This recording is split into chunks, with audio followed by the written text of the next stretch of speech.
Bom dia, meus queridos, tudo bom com vocês? Eu espero que vocês estejam bem. Meu nome é Caroline e vamos iniciar a aula de hoje. Nós estamos retomando hoje os nossos assuntos da segunda unidade. Tivemos essa pausa para a revisão, para as provas da primeira, mas agora nós iremos retomar. E não mais com os assuntos do livro, né? Que já foram passados. Agora nós vamos retomar com os assuntos especificadamente de História da Arte. O assunto que iremos tratar nessa unidade é a arte gótica. Nós já trabalhamos na primeira unidade, arte bizantina e arte românica. E agora iremos trabalhar a arte gótica, que também é uma arte com muita influência cristã e até hoje nós vemos traços dela. Os nossos objetivos hoje, o objetivo que eu quero muito, que eu tenho muito nessas aulas, é que vocês consigam caracterizar a arquitetura gótica e identificar as principais construções desse estilo. Vamos lá? A arte gótica. Primeiramente, nós vimos que nos primórdios da Idade Média, o centro da vida social estava no campo, e o desenvolvimento intelectual e artístico ficava restrito aos mosteiros, aqueles monastérios que a gente falou na arte bizantina, vocês se lembram? No século XII, tem início uma economia fundamentada no comércio. Como consequência, o centro da vida social se desloca para a cidade e surge uma nova classe social, a burguesia urbana. E isso a gente também já viu quando a gente trabalhou a arte românica. Novamente, a cidade é o centro de renovação dos conhecimentos, da arte e da própria organização social. No começo do século XII, a arte românica ainda era predominantemente, mas mudanças que conduziriam a uma profunda revolução na arquitetura, na arte de projetar e construir, já começavam a aparecer. A gente percebe no século XII uma predominância da arte românica, mas a arte gótica já dá sinal de aparecimentos por conta de suas características que são muito, que são muito fáceis de se identificar. Elas são muito peculiares. A arquitetura da arte gótica, né? A arquitetura do século XVII. No século XVII, uma nova arquitetura foi ganhando espaço. No século XVI, os estudiosos começaram... No século XII. No século XII, uma nova arquitetura foi ganhando espaço. No século XVI, os estudiosos começaram a chamar de gótica. De acordo com eles, sua aparência era tão bárbara. Quando falam bárbara, falam dos povos bárbaros, os que foram considerados bárbaros, aqueles que não eram europeus, que por muito tempo essa nomenclatura bárbara, ela vem sido discutida, que poderiam ter sido criados pelos godos, povos que invadiram o Império Romano, e teria destruído muito de suas obras. Mais tarde, o nome gótico perdeu seu caráter depreciativo e ficou definitivamente ligado à arquitetura caracterizada pelos arcos ogivais. Esses arcos ogivais eram um cruzamento de dois arcos iguais que se cortam superiormente. Eu vou mostrar uma foto depois dele. A primeira vez na França, por volta do ano de 1140, na edificação da abadia de Saint-Denis, a primeira diferença notória entre uma igreja gótica e uma românica é uma fachada. Por quê? Enquanto, em geral, a igreja românica apresenta um único portal, uma única entrada, a igreja gótica apresenta 3 portais, os quais, por sua vez, dão acesso a 3 naves no interior da igreja, a nave central e as 2 naves laterais. Essa imagem aqui, é a abadia de Saint-Denis, em Paris. Nas fachadas da abadia de Saint-Denis, os portais laterais são continuados por altas torres. O portal central tem acima 2 Tem acima dos frisos que emolduram o tímpano uma grande janela, sobre o qual há outra redonda chamada rosácea. A rosácea é um elemento arquitetônico tipo do estilo gótico e está presente em quase todas as igrejas construídas entre o século XII e o século XIV. Essa rosácea é um vitral característico do estilo gótico, cuja forma se assemelha a uma flor. Vocês estão vendo essa bolinha rosa? É muito bonito, não é? De se olhar. E eu acredito que a imagem de dentro para fora também deve ser bonito, por conta dos vitrais. Eu vou mostrar um pouquinho sobre o que é vitral. Se eu falar agora, vocês não vão entender. O aspecto mais importante da arquitetura gótica, porém, é a abóbada de nervura. Vocês lembram daquelas abóbadas de aresta, daquela abóbada de berço? Na arquitetura gótica, há a abóbada de nervura, que é a principal, né? O mais importante, que difere da abóbada de aresta da arquitetura românica, porque deixa visíveis os arcos ogivais que formam a sua estrutura. Os pilares, chamados tecnicamente de suportes de apoio, foram outro recurso arquitetônico do estilo gótico.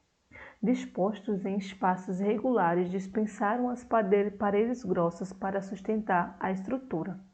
Esses pilares, eles são grandes suportes de apoio que dispensaram aquelas paredes bem grossas que não deixavam a circulação de ar e a impossibilidade de fazer janelas dentro das igrejas. Com isso, com consequência desses pilares, gerou o quê? Gerou a consequência estética mais importante dessa arquitetura gótica. Foi a construção dos vitrais, foi a substituição dessas paredes com janelas estreitas do estilo românico pela combinação de pequenas áreas de paredes com grandes áreas preenchidas de vidros coloridos e trabalhados, chamados vitrais. Vocês estão vendo?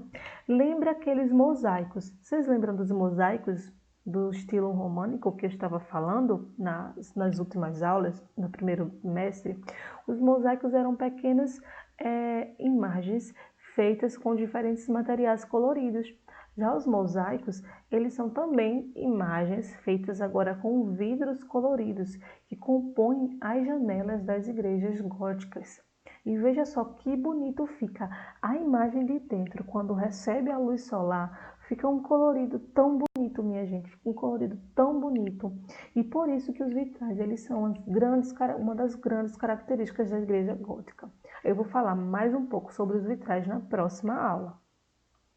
Há também muitos aspectos interessantes a serem observados, como por exemplo na Catedral de Notre-Dame de Chartres, construídas entre os séculos XII e XVI na França.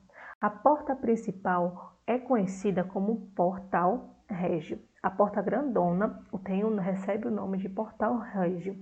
É considerado pelos historiadores da arte como um dos mais belos conjuntos escultóricos do mundo. Essa igreja de Notre-Dame de Chartres é considerado como uma das belas construções escultóricas.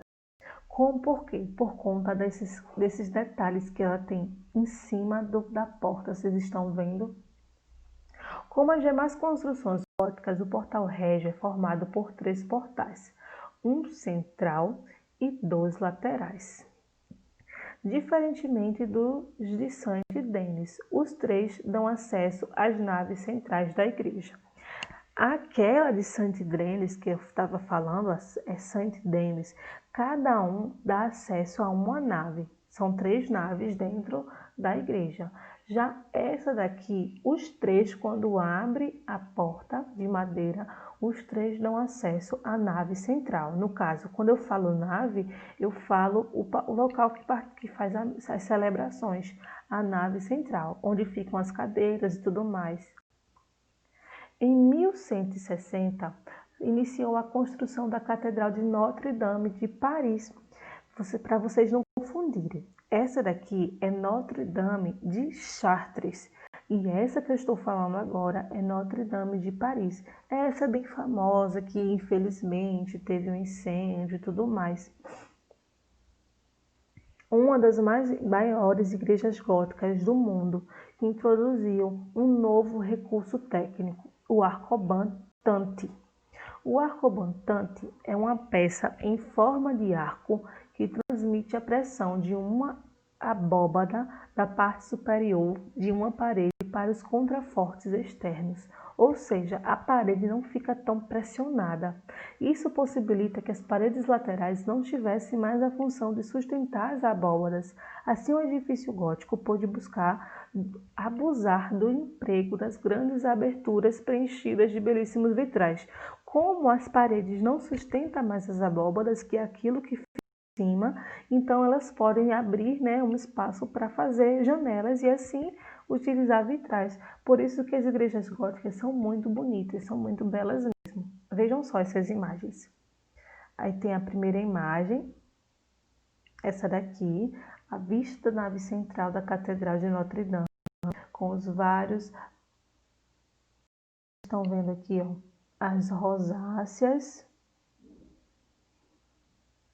Aqui, ó, eu só estou mostrando as características. O portal régio, agora das imagens. Aqui são os vitrais. Acredito que todos devem ter prestado atenção nisso. Vocês viram aqui as rosáceas, a outra rosácea, agora da Abadia de Saint-Denis. Deixa eu voltar aqui. Pronto, agora é só a imagem. Olha aqui a rosácea da Catedral de Notre Dame de Paris. Rosácea sempre tem as mesmas características, por isso que o estilo gótico ele é muito perceptível.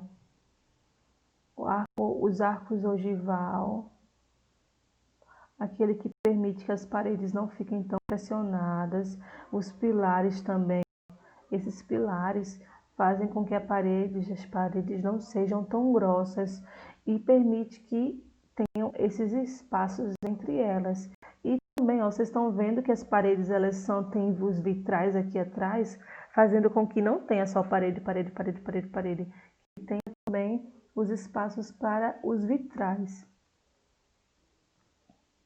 Olha, mais uma vez, olha, tem o portão central, os laterais. Como é que se chama o portão central mesmo? Como é que se chama, no caso, os portões, né? Se chama portal régio. E o portal régio, ele é feito por 3 portais, um central e 2 laterais. Pronto, gente. Essa aula, a gente vai precisar fazer a atividadezinha, né, que eu vou passar para vocês, e uma pesquisa. A pesquisa vai ser para me entregar daqui a 15 dias, daqui a 2 sextas-feiras. Vai ser para me entregar no dia 24/7/2020. Vocês vão fotografar e enviar, igual vocês fizeram a provinha de vocês, igual vocês fizeram as atividades e me enviaram. Essa pesquisa é sobre a influência do estilo gótico aqui no Brasil, na Catedral da Sé, em São Paulo. Isso mesmo, aqui no Brasil tem uma igreja que se chama Catedral da Sé, ela fica em São Paulo e ela é construída por esse estilo gótico. Então eu gostaria que vocês pesquisassem sobre a estrutura arquitetônica dessa igreja, sobre a influência do estilo gótico que a gente está estudando nessa igreja. A pesquisa não precisa ser muito grande, uma paginazinha baixa, 10 linhas baixas. Eu gostaria que vocês vissem essa igreja, escrevessem um pouquinho, fotografassem e me enviassem, tá bom? Com letra legível, para poder a professora ler tudinho direitinho e dar a notinha de vocês, tá bom? Pronto, gente. A aula de hoje é essa e até a próxima aula. Abraços e beijos.